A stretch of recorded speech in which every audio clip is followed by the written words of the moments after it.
So about a year ago, I had a chance to participate in a Grow with Google event partnered with Canva. And the topic then was branding.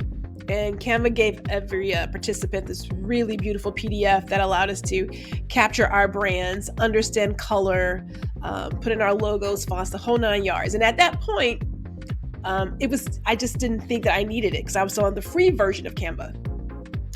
But now that I'm doing far more things, I went pro and I realized I love the idea of having the brand kit and not having to look for my fonts and colors every single time I come into Canva. It makes it easy.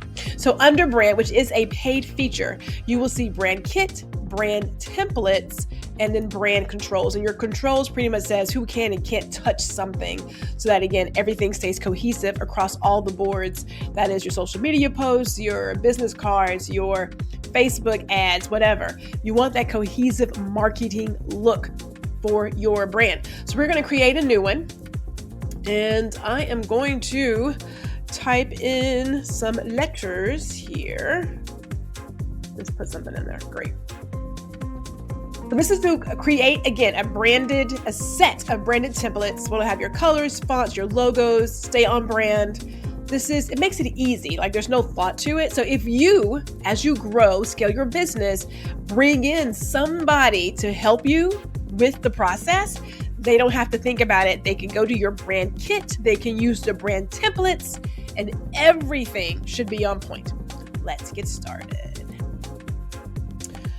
All right, so by default, it's gonna pull in my primary website, but that's not what I wanna do today. So I'm gonna put in the website that it should be looking at, and then I will also put in the logo it should be looking at. So let me add in the logo there, click open, and it wants to pull the colors from the logo. So if it has the colors that you typically use, you will see them here under shuffle. Now I can see that it only has really like one.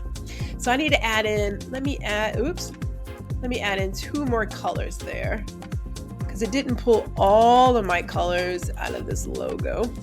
And let me add in a 3rd one. Actually, let's just add black. Okay, I lied. A 4th, let's add white. Okay. Now we're done. All right. So now that I've got some colors in there, I can shuffle. I can play with how I want to look. I think the white is very fresh. I like that. Perfect. Continue. Let's add some fonts. Again, this is helping you decide I need to have a certain look on every single piece of content that I create. Let's put some letters in there. Perfect. And you can, again, decide, do I want to shuffle it? I think I like it the other way around. Yeah. I think that's better. That looks good. Continue. Now we got to figure out, what do we want in terms of style? Do I want it playful? Do I want it modern? Minimal. Okay, looks good. Or simple. Minimal it is.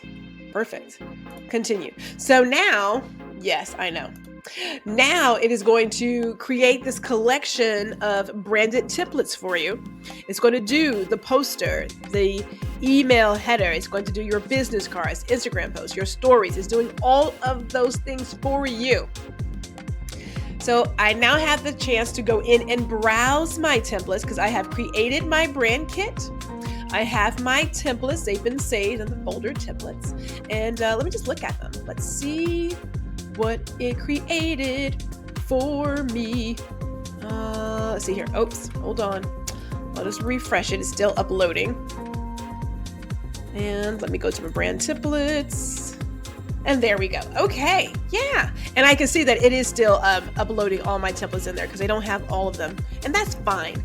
But at least we know that now that I have these brand templates, how do I use them when I'm ready to create this cohesive look in the land of the interwebs? All right, tune in for part 2. If you've liked what you've seen thus far, click subscribe, share, like, join us on this journey.